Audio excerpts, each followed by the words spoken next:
আসসালামু আলাইকুম। আজ আমাদের ২য় ক্লাস। আজ আমরা শিখব কিছুটা অ্যাডভান্স মানে কিছুটা লেভেল আপ হবে আমাদের আজ। কেমন গত ক্লাসে আমরা খুবই নরমাল জিনিস শিখছিলাম যেমন কপি পেস্ট করা, কপি কাট করা, কোনটাকে কি বলে, হ্যাঁ? এগুলোই শিখছি। যেমন আমরা কোনটার কি নাম, কোনটার কি কাজ এগুলোই জাস্ট বলছি আমরা কোনো কাজ করে দেখিনি। তবে আজ ক্লাসে ইনশাআল্লাহ আমরা এটা করব এবং ক্লাসটা শুরু করার আগে আমরা কিছু বিষয় জেনে নেই। যেমন আমরা যদি এইখানে যে দেখা যাচ্ছে যদি এখানে প্লাস আইকনে আমরা ক্লিক করি সেক্ষেত্রে নতুন শিট ওপেন হবে। এখান থেকে আমরা আমাদের যতটুক মন চায়, যত প্রয়োজন ততটা শিট আমরা ওপেন করতে পারবো। এটা আমরা গত ক্লাসেও বলেছি। এখন কথা হলো, যখন আমরা এই ফাইলটাকে এক্সপোর্ট করব, তখন কিন্তু এই শিটগুলো আলাদা, আলাদা ফাইল হবে না। এই ৩ টা শিট যে আমরা এখন অন করে আছি, এই ৩ টা শিটই কিন্তু একটা ফাইলের ভেতরে থাকবে, হ্যাঁ? এইটা কিছুটা এমন যে আমরা যখন কোনো নোটবুক ইউজ করি বা কোনো কিছু লিখে রাখি কোনো নোটবুকে, সেই নোটবুকে যেমন অনেকগুলো পেজ থাকে, এই শিটটাও তেমন। যেমন এই যে ফাইল, এইটাকে বলা হয় ওয়ার্কবুক। আর ওয়ার্কবুকের ভেতরে আমরা যে শিটগুলো ওপেন করি সেটা তোমার নোটবুকের পেজের মতোই কাজ করে। সো এটার আলাদা কোনো ফাইল হবে না। কিন্তু এখন যদি আমরা চাচ্ছি যে আমরা নতুন আরেকটা ফাইলে কাজ করতে চাই, সেক্ষেত্রে আমরা কি করব? আমরা এই ফাইলে গিয়েও নতুন নিউ ফাইল অন করতে পারি। আবার যদি আমরা শর্টকাট ইউজ করতে চাই সেক্ষেত্রে কন্ট্রোল প্লাস যদি এন ক্লিক করি সেক্ষেত্রে আমাদের নতুন ওয়ার্কবুক চলে আসবে। তো এইটাকে বলা হয় ওয়ার্কবুক। তো আমরা নতুন কিছু শর্টকাট শিখে নেই, যেমন আমাদের যখন আমরা কোনো বড় প্রজেক্টে কাজ করব বা মাল্টিপল শিট ইউজ করব, সেক্ষেত্রে আমরা ধরো এই শিটে কিছু একটা লিখলাম। এখন আমরা চাচ্ছি যে আমরা ৪ নাম্বার শিটে বা এই সাইডের শিটে আমরা কাজ করতে চাই। সেই ক্ষেত্রে আমরা মাউস ক্লিক করেও যেতে পারবো। তবে যদি তুমি চাও যে সবথেকে বেশি কিবোর্ডটা ইউজ করব, আমি মাউস ব্যবহার করব না, সেক্ষেত্রে তুমি কি করতে পারো, কন্ট্রোল চেপে ধরে পেজ আপ অ্যান্ড ডাউন করলে তোমার শিটগুলো চেঞ্জ হবে, এই শিটগুলো শিফট হয়ে যাচ্ছে। তো সেই ক্ষেত্রে তোমাদের সময়টা বাঁচবে, যেমন মাউস ইউজ করতে হবে না, সব থেকে দ্রুত তোমরা কাজটা করতে পারবা। এখন দেখো এটাকে বলে নর্মাল ভিউ, মানে এই যে এইখানটাতে দেখো এটা সিলেক্ট করা আছে না, এটা মানে এটা হলো নর্মাল ভিউ। আর এই সাইডে এইটাকে বলা হয় পেজ লেআউট, এবং এটার পাশে যেটা আছে এটাকে বলে পেজ ব্রেক প্রিভিউ। হ্যাঁ, ঠিক এটার পাশে এগুলো সম্পর্কে আমরা নেক্সট চ্যাপ্টারে শিখবো। তো এটার পাশেই থাকে তোমার জুম ইন জুম আউট। তো আমরা যদি আমাদের কাজের প্রয়োজন অনুযায়ী আমরা এই সেলগুলোকে ছোট বড় করে নিতে পারবো। যেমন প্লাস ই করলে আমাদের সেলগুলো বড় হয়ে যাবে, এতে করে আমাদের দেখতে সুবিধা হবে। এবং যদি আমরা মাইনাস ক্লিক করি সেক্ষেত্রে এটা নর্মালি ছোট হয়ে যাবে, এটা তো সবাই বুঝতেই পারতেছি। তো এটাকে আমরা শর্টকাটলি কিভাবে করতে পারি, যদি আমরা কন্ট্রোল চেপে ধরে মাউসের যে রোলার যেটা আছে ওটাকে যদি আমরা উপরের দিকে রোল করি তাহলে এটা ছোট হতে থাকবে। এখন আমরা যদি এটাকে নিচের দিকে রোল করি তাহলে এটা বড় হতে থাকবে। এখন আমরা শিখবো কিভাবে ফর্মুলাকে আমরা নতুন একটা ইসে যাই যেটা আমরা আগে থেকে রেডি করে রেখেছি। তো এখানে আমরা শিখবো ফর্মুলাকে সঠিকভাবে অ্যাপ্লাই করতে হয়, কিভাবে সঠিকভাবে অ্যাপ্লাই করতে হয়, জাস্ট বেসিক ক্যালকুলেশনগুলোই আমরা এখানে শিখবো। এটা প্র্যাকটিস করার জন্য তোমাদেরকে আমি একটা গুগল ড্রাইভের লিঙ্ক দিয়ে দিব, যেটা প্রথম ক্লাসে বলেছি। ওইখানে সব কিছু থাকবে, ওখান থেকে তোমরা নর্মালি আমি যে ফাইলগুলো তোমাকে দিব সেগুলোকে তোমরা ডাউনলোড করে প্র্যাকটিস করতে হবে। প্র্যাকটিস কিন্তু মাস্ট, এটা মাস্ট করতেই হবে, না হলে তোমার শিখবা না। স্পেশালি যারা নতুন এক্সেল শিখতেছো বা খোলোনি আগে কখনো, তাদের জন্য তো মাস্ট এটা ক্লাসটা শেষে প্র্যাকটিস করতে হবে। আর যদি তোমরা টুকটাক জেনে থাকো, বেসিকগুলো জানো, সেই ক্ষেত্রে তোমরা একবার দেখলেই হবে। তো দেখো এই চারটাতে আমরা কি দেখতে পাচ্ছি, যে কোন কোন জেলায়, আমরা একটু সেলটাকে একটু বড় করে নিই তাহলে দেখতে একটু সুবিধা হবে। তো দেখো এই চারটাতে আমরা কি দেখতে পাচ্ছি, যে কোন কোন জেলায় কোন কোন প্রোডাক্টের কতটা ইউনিট বিক্রি হয়েছে সেটা দেখা যাচ্ছে। হ্যাঁ, এই উপরের যে নামগুলো এটা হলো তোমার জেলার নাম দেওয়া হয়েছে, এবং যে এই এক দু ABCD, হ্যাঁ এইটা হলো তোমার প্রোডাক্টসের নাম, যেগুলো কতটা ইউনিট সেল হয়েছে কোন কোন জেলায়, সেইগুলোর সংখ্যা দেওয়া এখানে।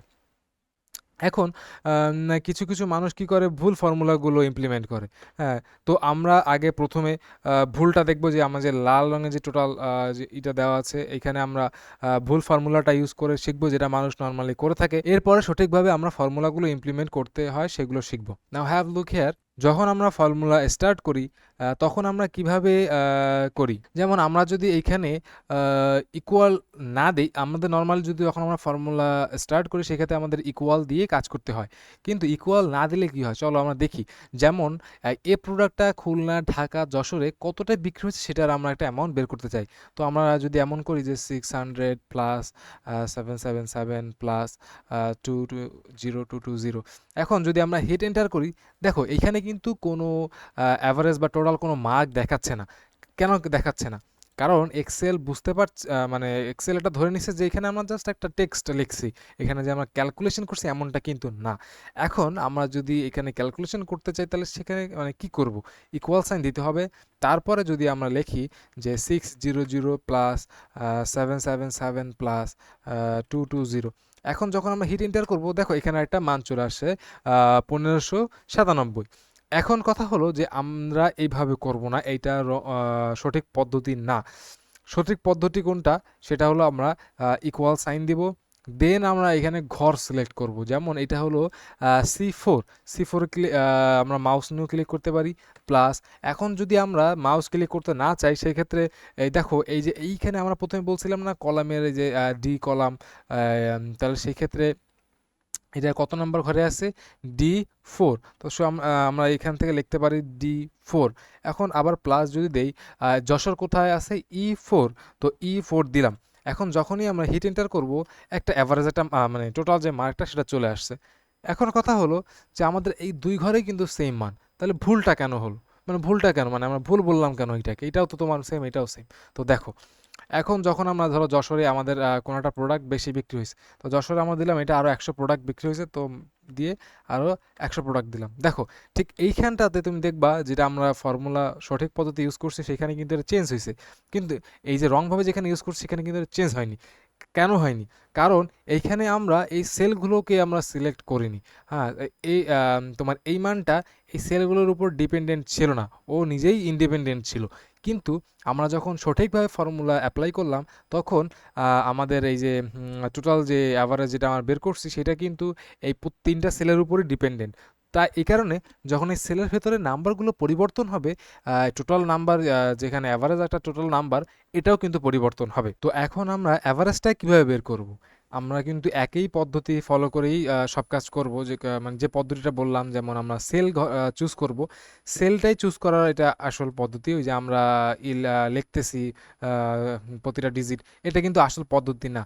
এক্সেলটা তৈরি করা হয়েছে কারণ আমাদের কাজটা সহজ করে দেওয়ার জন্য। এটাকে যদি আমরা আরও বেশি কমপ্লিকেটেড করে ফেলি তাহলে কিন্তু হলো না। এটা হলো আমাদের বড় বড় কাজ, বড় বড় প্রজেক্ট যাতে তাড়াতাড়ি করতে পারি, তাড়াতাড়ি ক্যালকুলেশনগুলো কমপ্লিট করতে পারি, এই কারণেই কিন্তু এটা তৈরি করা। তো চলো দেখো এখন আমরা যদি অ্যাভারেজটা করি সেক্ষেত্রে আমরা ফর্মুলা ইউজ করব, আমরা নর্মালি ইকুয়াল দিব। তারপরে আমরা কি করব, যে আমরা তো এখানে আগে টোটাল মানটা বের করেই নিছি, তো সেই ক্ষেত্রে আমরা মাউস ক্লিক করতে পারি বা আমরা কিবোর্ডে G4ও লিখতে পারি। এখন এখানে আমাদের যেহেতু তিনটা মান সেক্ষেত্রে আমরা এখানে 3 দিব। 3 দেওয়ার পরে যখন আমরা ইকুয়াল দেবো, দেখো এখানে কিন্তু একটা অ্যাভারেজ মান চলে আসছে।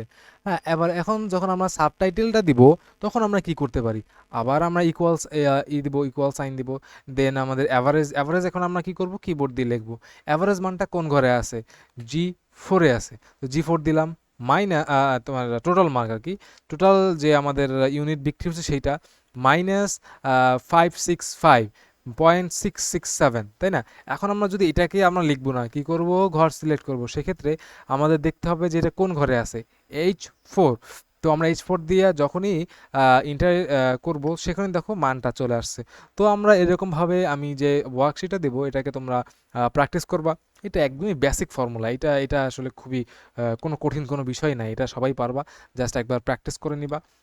তো আজ ক্লাসে আমরা জাস্ট এতটুকু শিখবো, আমরা প্রতিদিন অল্প অল্প করেই শিখবো যাতে করে আমাদের সময়টা বেশি দিতে না হয়। একসাথে ক্লাস করলে কিন্তু এটা একঘেয়েমি একটা ভাব চলে আসে, এটার প্রতি একটা বিরক্ত ভাব চলে আসে।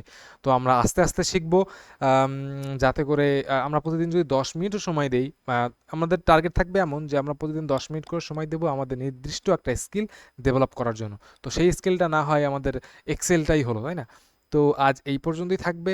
নেক্সট ক্লাসে আমরা দেখব কিভাবে ডাটা শিট মডিফাই করতে হয়, ঠিক আছে? তো আজ এই পর্যন্তই। আল্লাহ হাফেজ।